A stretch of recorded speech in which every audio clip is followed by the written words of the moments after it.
Hello, السلام علیکم دوستو، میں ہر روز بڑی محنت سے آپ کے لیے دل دہلا دینے والی اینیمیٹڈ ہارر سٹوری بناتی ہوں۔ تو اگر آپ ہماری یعنی ڈارک سٹوری چینل کی کہانیاں انجوائے کر رہے ہیں تو ہمارے چینل کو سبسکرائب کریں۔ ہماری نیکسٹ ویڈیو کے نوٹیفیکیشن کے لیے بیل آئیکن دبانا مت بھولنا۔ کہتے ہیں کچھ جگہیں ایسی ہوتی ہیں جہاں انسان کا وجود نہیں، وہاں بس سایوں کا بسیرا ہوتا ہے۔ میرے گاؤں میں ایک ایسا ہی پیپل کا درخت تھا، پرانا ٹوٹا ہوا مگر عجیب طرح سے زندہ، جیسے اس کے اندر کوئی سانس لیتا ہو۔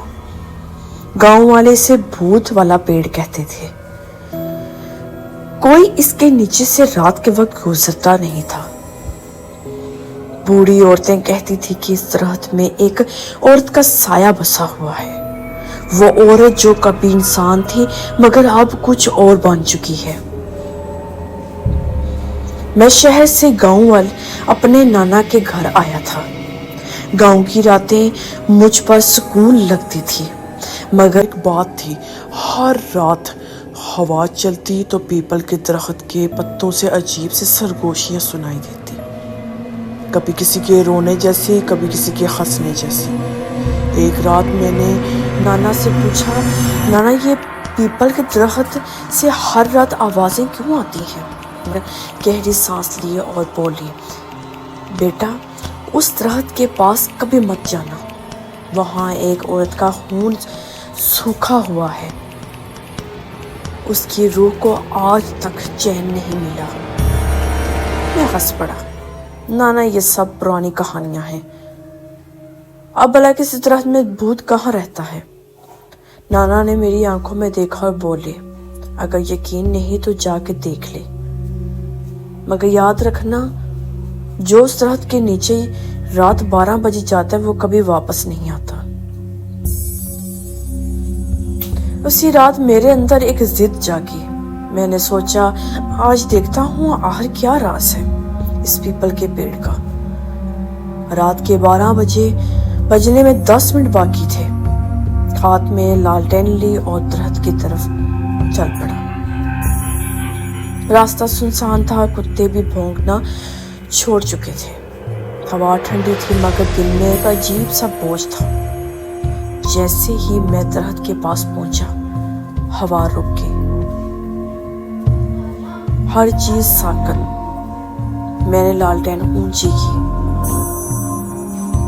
درخت کی جڑوں میں کسی کے قدموں کے نشانات تھے، لیکن وہ انسانی نہیں لگ رہے تھے، انگلیوں جیسے لمبے مڑے ہوئے نشان مٹی میں گڑے تھے۔ میں نے لالٹین زمین پر رکھی اور درخت کو دیکھا، شاخیں ہل رہی تھی حالانکہ ہوا بند تھی۔ ایک دم سے آواز آئی، چلے جاؤ یہاں مت ٹھہرو۔ میں نے گھبرا کر پیچھے دیکھا مگر وہاں کوئی نہیں تھا۔ میں نے زور سے کہا، کون ہے؟ سامنے آؤ۔ پھر ہلکی ہنسی کی آواز آئی، نرم مگر خوفناک، ایک عورت کی ہنسی۔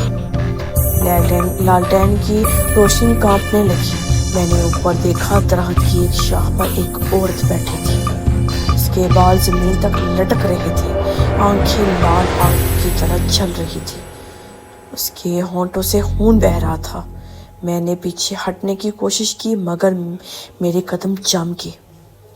عورت آہستہ آہستہ نیچے لٹکنے لگی، اس کا چہرہ الٹا ہو چکا تھا مگر وہ مسکرا رہی تھی۔ تمہیں منع کیا تھا، اب تم نہیں جاؤ گے۔ میں نے بھاگنے کے لیے قدم بڑھایا مگر زمین جیسے میرے پیروں سے چپک گئی تھی۔ درختوں کی جڑوں سے کچھ ہاتھ نکلے جنہوں نے میرے پاؤں پکڑ لیے۔ میں چلایا، بچاؤ، کوئی ہے، مگر آواز سننے والا کوئی نہ تھا۔ درخت کی شاخوں سے عورت نیچے گری، سیدھی میرے سامنے، اس کی آنکھیں میری آنکھوں میں گڑ گئی۔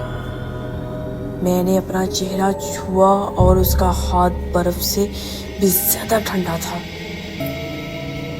تم نے میرا خون جگا دیا ہے، یہ کہہ کر اس نے زور سے چیخ ماری اور ہر طرف اندھیرا چھا گیا۔ جب ہوش آئی تو میں گاؤں کے قبرستان کے پاس پڑا تھا، میرے کپڑے پھٹے ہوئے تھے، ہاتھوں پر خراشیں اور پیروں پر جلنے کے نشان تھے۔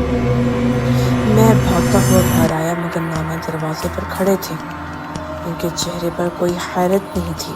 وہ بولے، میں جانتا تھا تم گئے ضرور ہوگے۔ میں نے کانپتی آواز میں کہا، نانا وہ عورت کون تھی؟ نانا خاموش رہے، پھر بولی، 25 سال پہلے ایک عورت نے اسی پیپل کے نیچے خود کو آگ لگا دی تھی۔ اس کا شوہر ظالم تھا، اس نے اس بچے کو قتل کر دیا تھا۔ وہ عورت تب سے ہی اسی طرح سے بندھی ہوئی ہے۔ میں نے پوچھا، کیا وہ مجھے چھوڑ دے گی؟ نانا نے گہری سانس لی۔ جو اس کی آواز سنتا ہے وہ اس کا حصہ بن جاتا ہے۔ اب وہ تجھے روز بلائے گی۔ اسی رات میں نے خواب میں دیکھا وہ عورت درخت کے نیچے کھڑی تھی، اس کے ہاتھ میں میرا لالٹین تھا اور وہ مسکرا رہی تھی، میں تمہیں اکیلا نہیں چھوڑوں گی۔ میں چیخ کر اٹھ بیٹھا، پسینہ پورے جسم سے بہہ رہا تھا۔ نانا میرے کمرے میں آئے، انہوں نے دروازہ کھولا اور اندر پیپل کے پتے بکھرے ہوئے تھے، حالانکہ کھڑکی بند تھی۔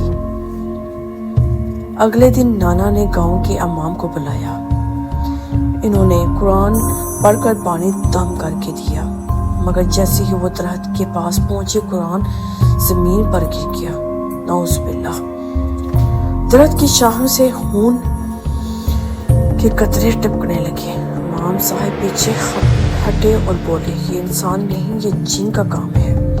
گاؤں والے درخت کے پاس جانے سے مزید ڈرنے لگے، لیکن میرے ساتھ عجیب واقعات شروع ہو گئے۔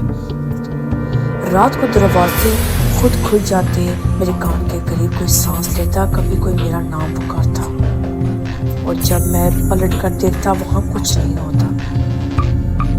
ایک رات میں نے کھڑکی سے باہر دیکھا، پیپل کے درخت کی شاخیں سیدھی میرے کمرے تک آ رہی تھی۔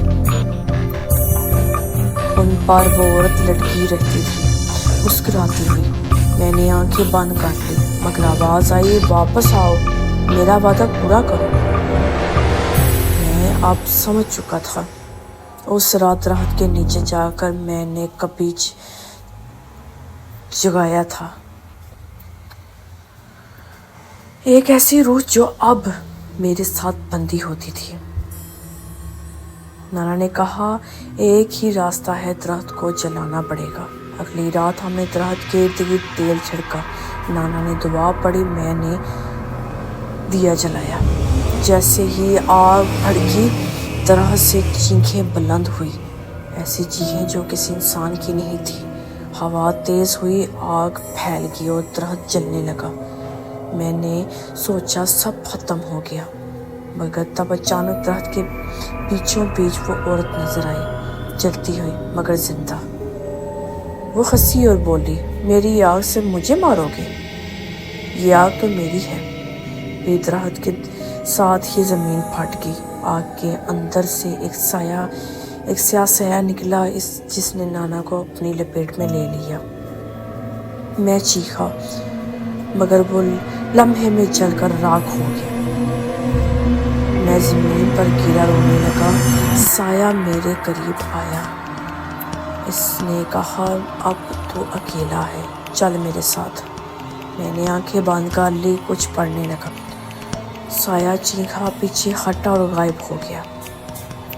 صبح جب آنکھ کھلی، درخت جل کر راکھ ہو چکا تھا۔ گاؤں والے کہنے لگے، شکر ہے بلا ختم ہوئی، مگر میں جانتا تھا وہ ختم نہیں ہوئی، کیونکہ جب میں گھر لوٹا میری میز پر وہی لالٹین رکھی تھی جسے میں درخت کے نیچے چھوڑ آیا تھا، اور اس کے شیشے پر انگلیوں سے لکھا تھا، میں واپس آؤں گی۔ آئی ہوپ آپ کو میری آج کی سٹوری بہت اچھی لگی ہوگی۔ سو پلیز جانے سے پہلے میں آپ لوگوں سے ریکویسٹ کروں گی، پلیز پہلے میرے چینل کو سبسکرائب، لائک، شیئر کرنا مت بھولیے، اور میری ویڈیو اپنے دوستوں سے شیئر کریں، کیونکہ مجھے آپ لوگوں کی سپورٹ کی بہت زیادہ ضرورت ہے۔ تو اگر آپ چاہتے ہیں میری ویڈیو آپ کو بر وقت ایسے ہی ملتی رہے، سو پلیز پلیز پلیز